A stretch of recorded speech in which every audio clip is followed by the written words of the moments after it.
پاکستان کا مطلب کیا؟ لا الہ الا اللہ۔ پاکستان کا مطلب کیا؟ لا الہ الا اللہ۔ پاکستان کا مطلب کیا؟ لا الہ الا اللہ۔ السلام علیکم ناظرین، امن، عافیت اور دین و دنیا میں ترقی اور کامیابی کی بہت سی دعاؤں کے ساتھ میں ہوں آپ کا میزبان یوسف سراج۔ پروگرام ہے پیغام پاکستان۔ ہمارے ساتھ تشریف فرما ہے جناب ڈاکٹر محمد حماد لکھوی۔ ڈاکٹر صاحب، پروگرام کا آغاز ہم ان ایام کے تذکرے سے کرتے ہیں۔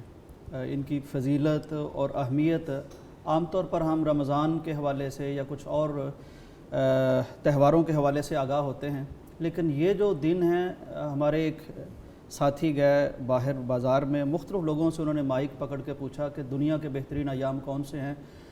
بہت سے شعبہ ہے زندگی سے تعلق رکھنے والے لوگوں نے جو بھی باتیں کی، وہ اس بات کی غماز تھیں کہ وہ ان دنوں کے بارے میں اویئر نہیں ہیں۔ تو میں چاہتا ہوں کہ چونکہ بڑے قیمتی دن ہیں، بڑے قیمتی لمحات ہیں، تھوڑی سی اس حوالے سے بات ہو جائے اور ہم پھر آگے بڑھتے ہیں انشاءاللہ۔ بسم اللہ الرحمن الرحیم۔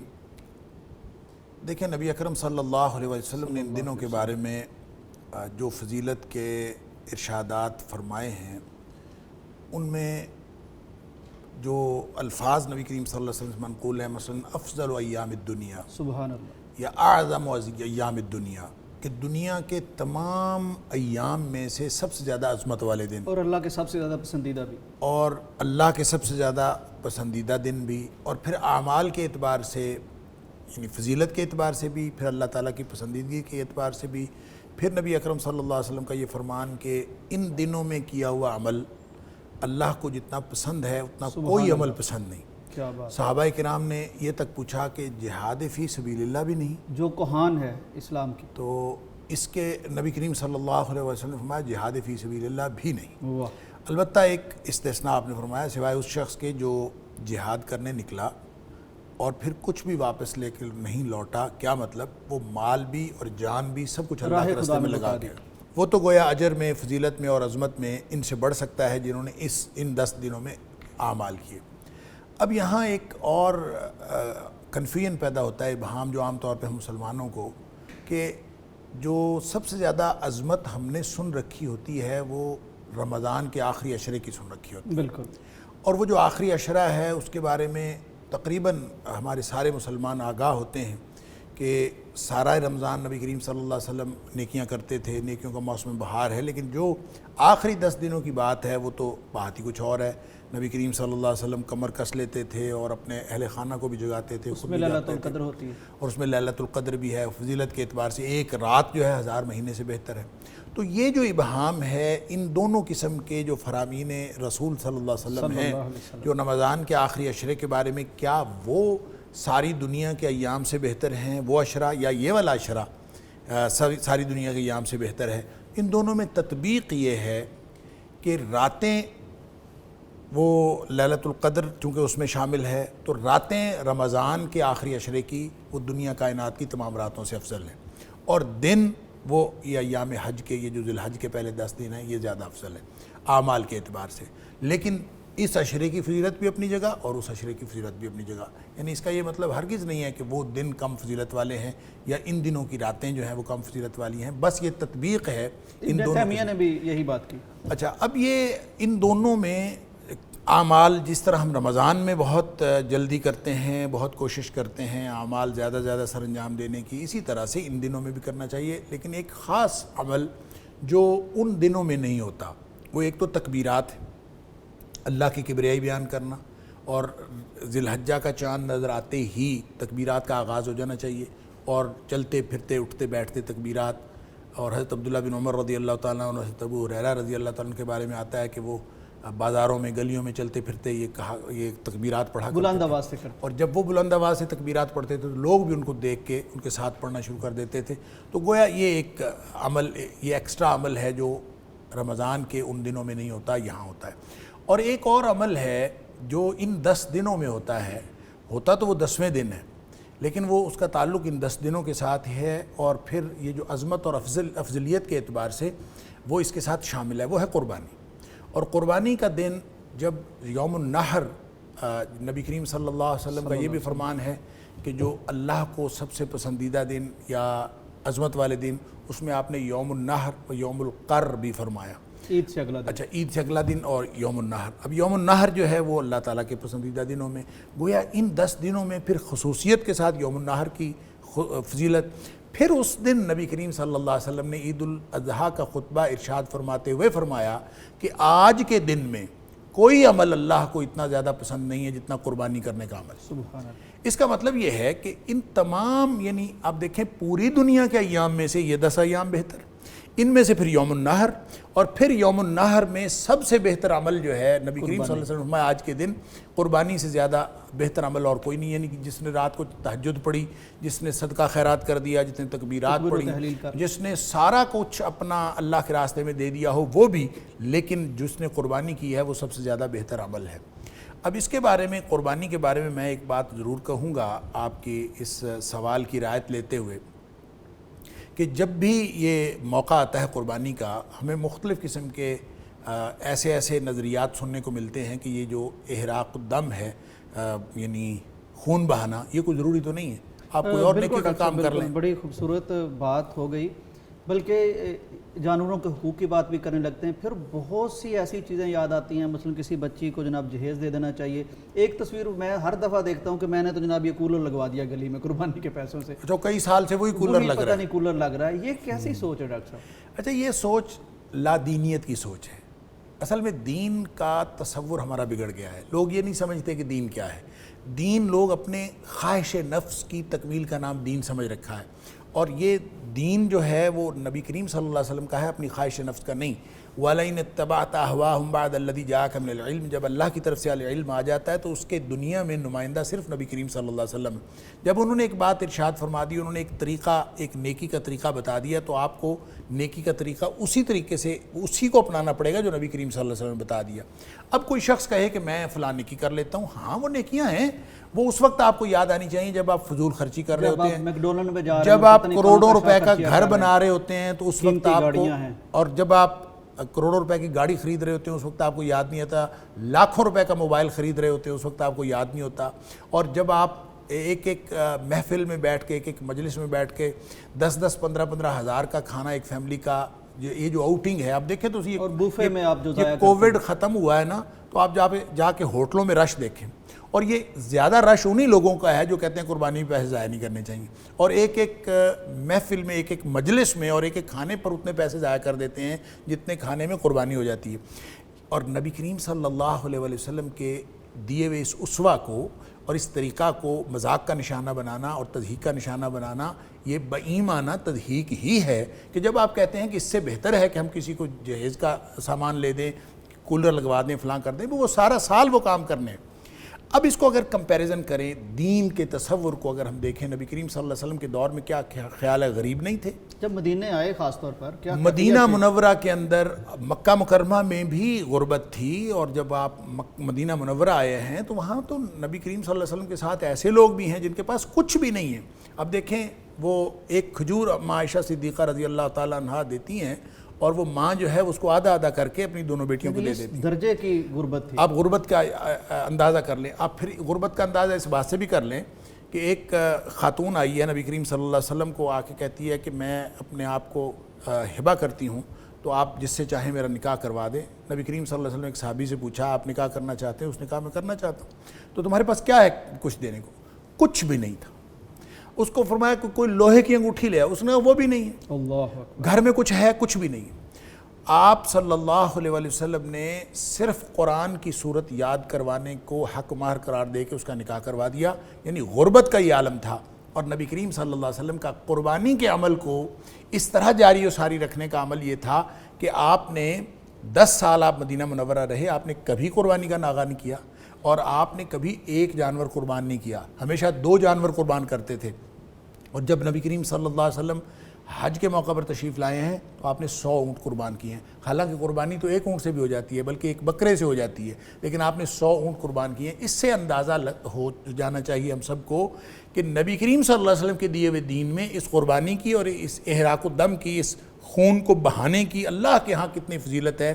لیکن جن لوگوں کے دین کے تصورات بگڑے ہوئے ہوں وہ ایسے موقع پر اس طرح کی باتیں کرتے ہیں۔ پوری دنیا میں چونکہ دین خود بنانے کا اور دین گھڑنے کا کیونکہ ایک رواج ہے اور وہ مختلف وجوہات کی بنا پر ہے، اس کا سبب جہالت بھی ہے، اس کا سبب الحاد بھی ہے، اس کا سبب اباحیت پسندی بھی ہے، اور اصل میں اس کے پیچھے من مرضی ہے، اور من مرضی کو آپ دین بنا کے پیش کر دیں، جو مرضی کر لیں، لیکن وہ دین نہیں ہے۔ اور لوگوں کو سوری آپ کی بات منقطع ہو رہی، میں فقرہ آخری بول لوں کہ لوگوں کی جو ہمدردی ہے اور لوگوں کی تکلیف کا خیال صرف قربانی کے موقع پر آتا ہے، باقی سارا سال ہے اب لوگوں کی تکلیف کا خیال رکھیں۔ بہت تسلی بخش بات ہوگی۔ ناظرین، بات یہ ہے کہ ایک وہ بات ہے جو ہمارے ہاں لوگ کرتے ہیں کہ جناب جہیز لے دیں، کولر لگوا دیں، غریب کا علاج کروا دیں۔ ایک وہ بات ہے جو پیارے پیغمبر صلی اللہ علیہ وسلم جو شارع ہیں شریعت کے، وہ فرماتے ہیں کہ اس دن کا عمل جو اللہ کو، جیسے ڈاکٹر صاحب نے فرمایا کہ محبوب ترین ہے، وہ قربانی کرنا ہے۔ کس کی بات ماننی ہے؟ یا اب آپ کی مرضی ہے، آپ شارع کی بات مانتے ہیں یا ان لوگوں کی جو آپ کو بھٹکانے کی کوشش کر رہے ہیں کہ کہیں آپ بہترین عمل کر کے بہترین اجر نہ پالیں۔ سال سارا پڑا ہے، یہ کام بھی کرنے چاہیے اس دن، لیکن قربانی بریک کا وقت ہے، واپس آتے ہیں۔ پاکستان کا مطلب کیا؟ لا الہ الا اللہ۔ پاکستان کا مطلب کیا؟ لا الہ الا اللہ۔ پاکستان کا مطلب کیا؟ لا الہ الا اللہ۔ پاکستان کا مطلب کیا؟ لا الہ الا اللہ۔ پاکستان کا مطلب کیا؟ لا الہ الا اللہ۔ پاکستان کا مطلب کیا؟ لا الہ الا۔ ناظرین، ویلکم بیک ٹو پیغام پاکستان۔ ڈاکٹر صاحب، یہ بڑی دلچسپ خبر ہے، بہت میں تو اس کو خوبصورت سمجھتا ہوں اس حوالے سے کہ ایک وقت تھا کہ پوری دنیا مل کر ہمارے پڑوس میں آ گئی اور دانشور ہمیں سمجھا رہے تھے کہ بھائی اس چڑھی ہوئی آندھی کے ساتھ ہو جاؤ، اس طاقت کے ساتھ ہو جاؤ، یہ کچھ نہیں چھوڑے گی، یہ ملیاں میٹ کر دے گی، تورا بورا بنا دے گی۔ وقت گزرا، ہم نے دیکھا کہ وہ لوگ جا رہے ہیں، اور ڈاکٹر صاحب اس پر بات بھی کی ISPR کے director general major general Babar Iftikhar sahib نے۔ ان کا کہنا ہے کہ بندوق افغانستان کے مستقبل کا فیصلہ نہیں کر سکتی، افغان عوام کو اپنا فیصلہ خود کرنا ہوگا۔ وہ کہتے ہیں کہ پاکستان افغانستان میں امن کا سہولت کار ہے، ضامن نہیں ہے۔ افغانستان میں سیول وار کا خطرہ ہے، امریکہ کو ذمہ دارانہ انخلا کرنا چاہیے۔ پاکستان امن کے ساتھ ہے، تاہم کسی جنگ کا حصہ نہیں بنے گا۔ ایک تو ڈاکٹر صاحب وہ پہلو جو ہم نے بات کی وہ تو بڑی عیاں اور آشکار ہے کہ مطلب کہ افغان باقی کوثار باقی کا منظر کتنی جلدی اللہ تعالیٰ نے دکھا دیا، اور وہ جو طاقتیں جن سے ڈرایا جاتا تھا وہ پسپا ہو گئی ہیں۔ جو اب صورتحال ہے ڈاکٹر صاحب، اس میں دو پہلو اہم ہیں۔ ایک یہ کہ ہمیشہ سے افغانستان کی قسمت یوں اس دوراہے پہ چھوڑ دی جاتی ہے کہ کوئی سیٹ اپ ایسا مضبوط بنا کے کوئی طاقت یہاں سے نہیں جاتی، خانہ جنگی، سیول وار، ہمسایہ ممالک تک اس کے اثرات آتے ہیں۔ پہلے تو اس پہ فرمائیے آپ۔ دیکھیں، آپ نے دو پہلو کہے ہیں، میں نے میرے خیال میں تین پہلو ہیں، ویسے تو کئی پہلو ہیں، لیکن سب سے پہلا جو ہے وہ جس کی طرف آپ نے اشارہ کیا تو اس میں مجھے وہ منظر بھوپالی کی نظم یاد آ رہی تھی کہ طاقتیں تمہاری ہیں اور خدا ہمارا ہے۔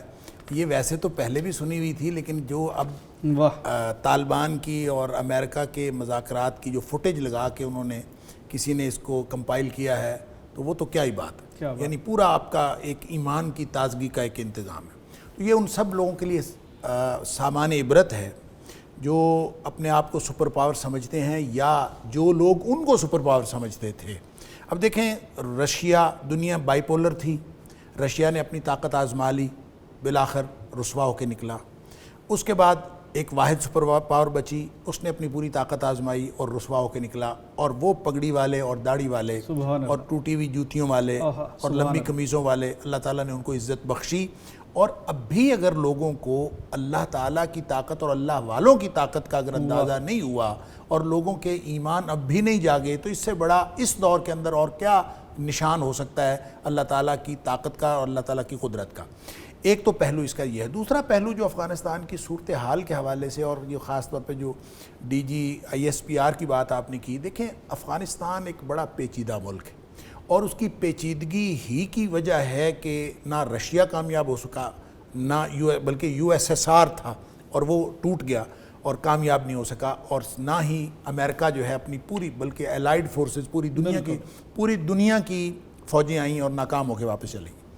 تو اس کی پیچیدگی میں یہ طالبان ہی تھے جنہوں نے ایک گورنمنٹ قائم کر لی تھی اور امن قائم کر لیا تھا. اس وقت بھی آپ ایک طرف سے شورش جاری تھی اور وہ تھی احمد شاہ مسعود کی طرف سے, اور یہ کہنا کہ ان کی آپس میں لڑائیاں ہوتی رہیں گی یا ہوتی رہیں ماضی میں, تو کوئی بھی ملک جو ہے وہ کسی شورش کے بغیر نہیں موجود ہوتا. ہر ملک کا کوئی نہ کوئی پرابلم چلتا رہتا ہے. اب اگر ہم افغانستان کو ان کے جو پولیٹیکل سیٹ اپ داخلی طور پر ہے اس کو, اور خارجی طور پر جو وہاں کے اوپر وہاں مختلف ممالک کے اثرات ہیں ان کو اگر ہم دیکھیں تو دیکھیں ایک تو کام سیدھا سیدھا ہوا ہے اس پورے پروسیس کے اندر کہ انڈیا کی ساری انویسٹمنٹ جو ہے وہ ضائع ہو گئی ہے. یہ اگلا پوائنٹ ہے اس پہ ہمارے, اور اس نے تو سارا جو جتنا خرچہ کیا تھا سب کا سب دھرا کے دھرا رہ گیا, اس لیے کہ انہوں نے جس مقصد کے لیے کیا تھا وہ مقصد اب ان کو اس لیے حاصل نہیں ہو سکتا کہ اللہ تعالیٰ نے جن طالبان کو طاقت دی ہے ان کے مقابلے میں وہ کٹھ پتلی حکومت کوئی طاقت نہیں رکھتی اور وہ اپنا وجود برقرار نہیں رکھ سکتی. وہ سارے جا رہے ہیں جن کے سارے قائم تھے. اب آگے ہوگا کیا؟ سمجھ میں یہ آ رہا ہے کہ طالبان کی حکومت قائم ہو کے رہے گی, پاکستان اس سے کوئی اتحاد اور اتفاق کا مظاہرہ کرے یا نہ کرے, پاکستان ان کو سپورٹ کرے یا نہ کرے. اگر D G I S P R کہہ رہے ہیں کہ ہم ان کو سپورٹ نہیں کریں گے اور ہم اس طرح کی کوئی بندوق جو ہے گولی, ڈاکٹر صاحب نہیں سپورٹ نہیں, وہ یہ کہہ رہے ہیں کہ ہم مداخلت نہیں کریں گے. میں یہ عرض کر رہا ہوں کہ جو سفارتی اور اخلاقی حمایت ہوتی ہے وہ تو ہوتی ہے, لیکن اس میں بھی شاید گورنمنٹ آف پاکستان اور اسٹیٹ آف پاکستان غیر جانبدار رہیں کہ یہ ان کا داخلی معاملہ ہے, اور داخلی معاملے میں شاید پاکستان اپنا اس طرح سے رول پلے نہ کرے کہ ان کو کسی ایک گروپ کو سپورٹ کرے اور کسی دوسرے گروپ کو جو ہے وہ گرانے کے لیے سپورٹ کرے. ایسا شاید پاکستان اپنی ریاست کے سطح پہ یہ نہ کرے, لیکن ان کی جو داخلی صورتحال ہے اس میں جو طاقت کا توازن سمجھ آ رہا ہے وہ طالبان جنہوں نے دنیا کی دو بڑی سپر پاورز کو پچھلی 2-3 دہائیوں کے اندر جو ہے وہ شکست دے کے پوری دنیا میں اپنا لوہا منوایا ہے, اور یہ وہ لوگ ہیں جن کو لوگوں نے کہا کہ یہ دقیانوسی ہیں, رجت پسند ہیں, یہ پرانی دنیا کے لوگ ہیں, اور انہوں نے نئی دنیا کے جدید ترین اسلحہ رکھنے والوں کو شکست دے دی ہے.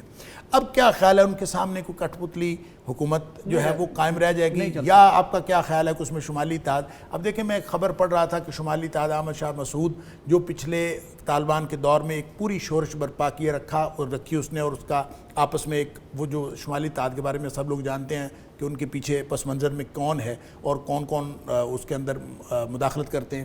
میں یہ دیکھ رہا تھا کہ اس کا بیٹا جو ہے اس نے امریکہ میں تعلیم حاصل کی ہے, وہیں سے اس نے انہیں پڑھا ہے, وہیں سے گویا وہ ٹریننگ لے کے اب وہ یہاں آئے گا لیڈ کرنے کے لیے. تو کیسے ممکن ہے کہ امریکہ جو اپنی پوری طاقت آزما کے یہاں سے نکل گیا ہے وہ یہاں پہ شرارت نہ کرے؟ وہ اپنی شرارت کے لیے بندے تیار کر کے گیا ہے, لہٰذا شرارتیں ہوتی رہیں گی. لیکن سمجھ میں یہ آ رہا ہے کہ جن کے ساتھ اللہ ہے ان کے ساتھ کوئی شخص جو ہے مقابلہ نہیں کر سکتا, کوئی فرد کوئی گروہ مقابلہ نہیں کر سکتا.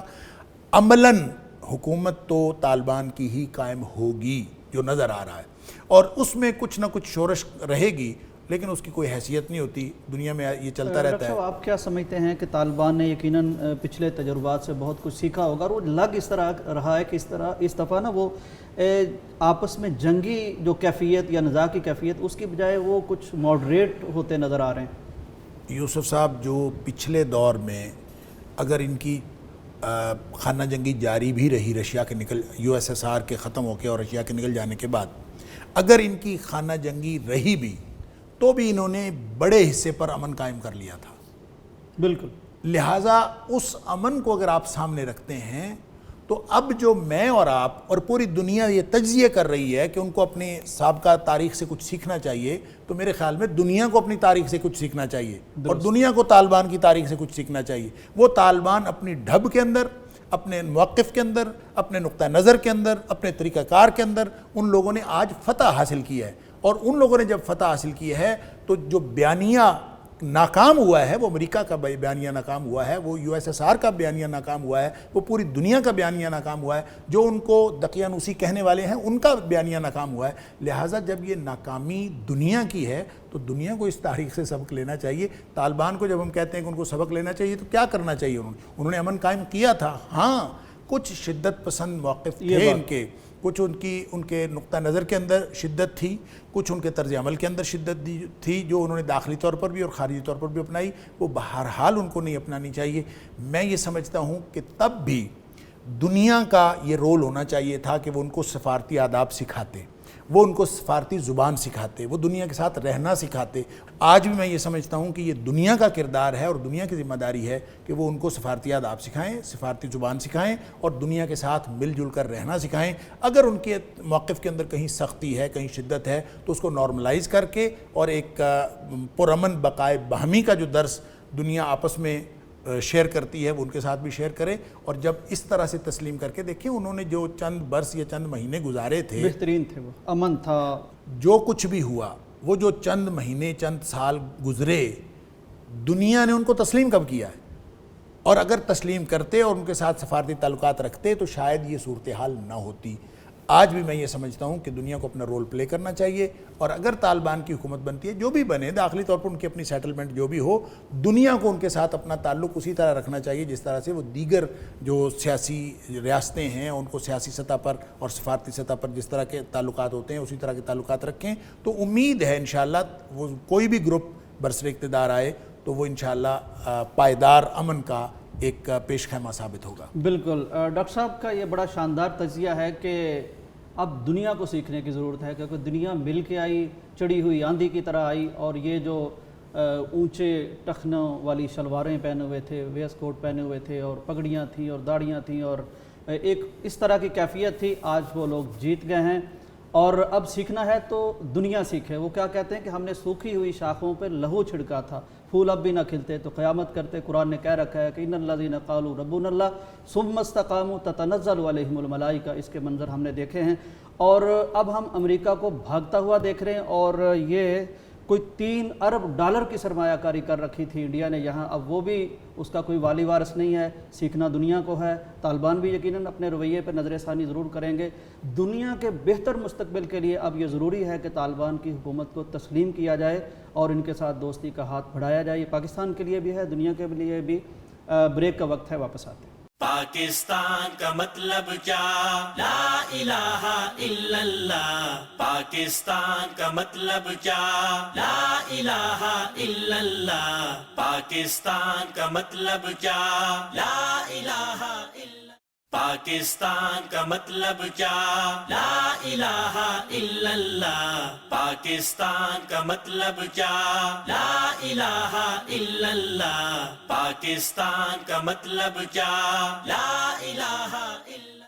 ناظرین ویلکم بیک ٹو پیغام پاکستان۔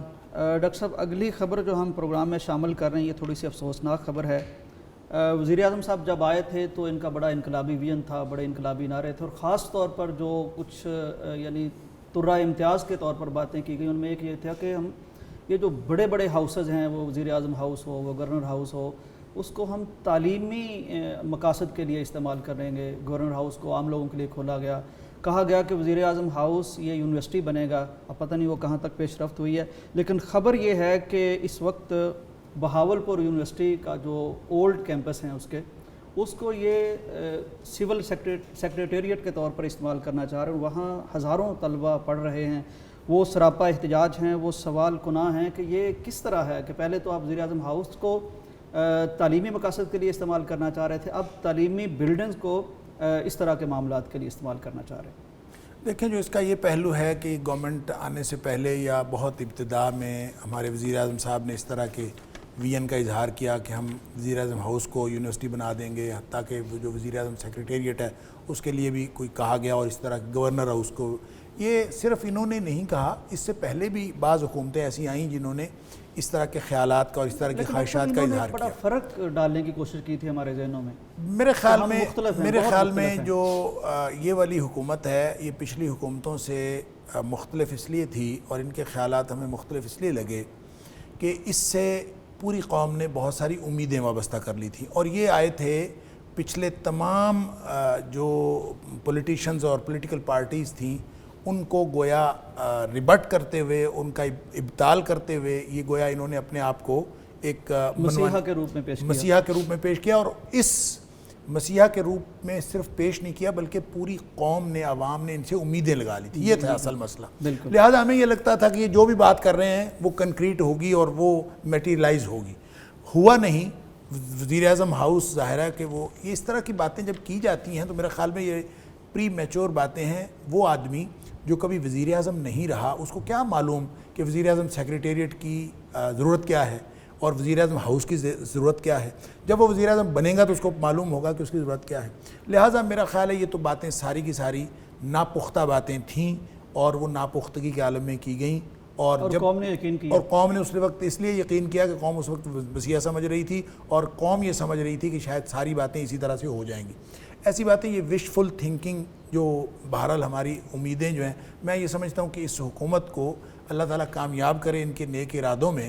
اگر یہ ریاست مدینہ کا جو نام لیتے ہیں اور اس طرح کی جتنی ان کی اچھی باتیں ہیں, مہلت ہے کچھ کرنا چاہیں, اگر یہ کچھ کر لیں تو میرے خیال میں ان کے لیے تو اچھا ہوگا ہی ہوگا. عوام جو ہیں پاکستان کے, ان کی امید نہیں ٹوٹے گی. یہ بہت بڑا نقصان ہوگا, یہ بہت بڑا نقصان ہوگا. اگر ان سے بھی امید ٹوٹ گئی تو پھر یہ امید کس سے باندھیں گے؟ ان کو تو شاید کسی بھی پولیٹیشین کے اوپر اعتبار اٹھ جائے گا. اس لیے ہماری دعا ہے کہ اللہ تعالیٰ اس حکومت کو کامیاب کرے. اب رہ گیا یہ پہلو کہ جو عملی طور پر انہوں نے عباسیہ کیمپس اسلامیہ یونیورسٹی بہاولپور کے اس کو ایک جنوبی پنجاب کا سیکریٹریٹ بنانے کا اعلان کر دیا, تو میرے خیال میں اس سے بڑی زیادتی اور نہیں ہو سکتی. اور کسی بھی قوم کا جو نان ایکڈیمک فیصلہ, یعنی اتنا بڑا نان ایکڈیمک فیصلہ جو ایکڈیمک ورڈ کو دنیا میں لوگ جو ہیں یعنی یونیورسٹیوں کی وجہ سے اور تعلیمی اداروں کی وجہ سے سڑکیں بدل دیتے ہیں. واہ. لوگ جو ہیں وہ ہسپتالوں کی وجہ سے اور تعلیمی اداروں کی وجہ سے مختلف رولز بنتے ہیں. جو ارد گرد کی جو ویسینٹی ہوتی ہے, جو لوکیلٹی ہوتی ہے, اس کے اندر رولز خاص بنائے جاتے ہیں. یہاں تعلیمی ادارہ ہے, یہاں یونیورسٹی ہے, یہاں پہ سپیڈ آہستہ کر دیں, یہاں پہ فلاں کر دیں. اور یہاں یونیورسٹی کیمپسز کے اندر سے سڑکیں نکالی گئیں, سینکڑوں ایکڑ اراضی اس کے اندر ضائع کر دی گئی. اب دیکھیں, عوامی خدمت ایک الگ جذبہ بھی اچھا ہے, اور عوامی خدمت کے لیے جو عوامی مفاد کے جو پروجیکٹس ہوتے ہیں کرنے پڑتے ہیں, تعلیم کی قیمت پر نہیں, لیکن تعلیم کی قیمت پر نہیں ہوتے. اسی طرح سے اب اگر جنوبی پنجاب کا سیکریٹریٹ بنانا ہے تو اب دیکھیں نا, یہ وی این کیا ہے کہ جناب وہ آپ ایک تعلیمی ادارے کو بجائے اس کے کہ تعلیمی ادارے کو آپ نیا بجٹ دیں, ان کو نئی بلڈنگ دیں, ان کے لیے آپ ان کو فیسیلیٹیٹ کریں, ان کی جو سہولیات کا فقدان ہے اس کو پورا کریں. آپ ان کی دی ہوئی سہولیات جو سالہ سال سے, اور خاص طور پہ عباسیہ کیمپس, اس کی تو ایک تاریخ ہے بڑی شاندار, اور وہ اسلامیہ یونیورسٹی پوری کی پوری ایک یوں کہہ لیں کہ ہمارے پورے پاکستان کے اندر یہ اسلامیہ یونیورسٹی جو انٹرنیشنل اسلامیہ یونیورسٹی اسلام آباد ہے, یہ تو بعد میں بنی ہے. جو اسلامیہ یونیورسٹی بہاولپور وہ دور دراز علاقے میں ہونے کے باوجود اسی عباسیہ کیمپس کی وجہ سے مشہور ہوئی, اور وہ عباسیہ کیمپس آج وہ اس کو بنانا چاہ رہے ہیں. ڈاکٹر صاحب اس میں بڑا دینی رجحان بھی شروع سے رہا ہے مدرسے, ظاہر ہے وہ اسلامیہ یونیورسٹی ہے نا, اسلامیہ یونیورسٹی ہے, لہٰذا وہاں پہ آج بھی دینی مدارس کی سند پہ داخلہ ہو جاتا ہے. پورے پاکستان کی کسی یونیورسٹی میں داخلہ نہیں ہوتا, وہاں ہو جاتا ہے. اور وہاں کے جو کورسز ہیں ان کا پورا ٹلٹ جو ہے وہ اسلامک اسٹڈیز کی طرف ہے. وہاں آپ اگر ایم اے انگلش بھی کرنا چاہیں, وہاں پہ ایم اے انگلش بھی کرنا چاہیں تو آپ کو اسلامک اسٹڈیز کا پرچہ دینا پڑتا ہے. 100 نمبر کا پیپر, آپ کوئی بھی کسی بھی سبجیکٹ میں, یہ اس یونیورسٹی کی شان ہے. لہٰذا اس اعتبار سے یہ ایک منفرد یونیورسٹی ہے, اور اس یونیورسٹی کو اور زیادہ فیسیلیٹیٹ کرنا چاہیے, اس کو اور زیادہ تقویت دینی چاہیے, اور اس کو بلڈنگز بھی اور انفراسٹرکچر کے حوالے سے بھی اس کو جو سہولیت, جیسے میں نے پہلے عرض کیا کہ سہولیات کا جو فقدان تھا اس کو پورا کرنا چاہیے. اس کی بجائے جو ہے آپ اس کا کیمپس لینے پہ آمادہ ہیں, بلکہ پوری طرح تل گئے ہیں. وہ یہ جو تحریک چلی ہے نا یوسف صاحب, یہ تو اب چلی ہے. میری وہاں بات ہو رہی تھی پروفیسر صاحب سے, تو وہ انہوں نے بتایا کہ ایک عرصے سے جو ہمارا گیسٹ ہاؤس ہے عباسیہ کیمپس کا, اس پر تو آفیسرز نے قبضہ کر رکھا ہے. اچھا. اور وہ شروع میں انہوں نے لیا چند دن کے لیے کہ ہمارے کچھ آفیسرز نے یہاں پہ کام کرنا ہے اور انہوں نے یہاں پہ رہنا ہے, تو وہ گیسٹ ہاؤس کے اوپر تو پہلے سے قبضہ ہو چکا ہے. اب پورے کیمپس کے اوپر جو ہے وہ قبضہ کرنے کی, اور یہ بالکل شہر کے اندر ایک بڑی شاندار جگہ ہے, اور اس کی اپنی جو قیمت ہے یا اس کا جو وہاں جو محل وقوع کے اعتبار سے جو اس کی اہمیت ہے وہ تو الگ. لیکن اصل بات یہ ہے کہ تعلیمی اداروں کو بڑھانا, دنیا میں تعلیمی اداروں کو بڑھانا ترقی سمجھا جاتا ہے, یہاں تعلیمی اداروں کو کم کرنا ترقی سمجھا جاتا ہے. اس ملک کی ترجیحات کا آپ خود ہی اندازہ کر سکتے ہیں. میں تو ایک سڑک کی بات کر رہا تھا, یہاں پورا کا پورا کیمپس ہڑپ کرنے کی بات کی جا رہی ہے. ڈاکٹر صاحب کیا خیال ہے, کر پائے گی حکومت یہ؟ جیسے پہلے وہ نظریاتی کونسل کی طرف بل بھیج دیا گھریلو تشدد کا. دیکھیں میرے خیال میں گھریلو تشدد کے بل والا معاملہ اور اس کیمپس والا معاملہ قیاس مال فارق ہے. اچھا. اسٹیٹ کی جو ریٹ ہے نا, خاص طور پہ میٹیریل چیزوں میں, اس کے آگے بند باندھنا مشکل ہوتا ہے۔ ڈاکٹر صاحب میری بات ہوئی وہ حافظ ضیاء الرحمان صاحب پروفیسر صاحب جو لیڈ بھی کر رہے ہیں تحریک کو، ان کا وہ بڑے پر امید تھے کہ نہیں ہو سکے گا۔ میری بات ذرا اگر آپ مکمل سن لیں گے تو جو ریٹ آف دا گورنمنٹ ہے میٹیریل چیزوں پہ، آپ نے کہیں قبضہ کرنا ہے، آپ کے پاس مشینری ہے، آپ کے پاس پورا ساز و سامان ہے، آپ قبضہ کر سکتے ہیں، عملاً یہ پاسبل ہوتا ہے، اور ریٹ آف دا گورنمنٹ کے سامنے بند باندھنا بہت مشکل ہوتا ہے۔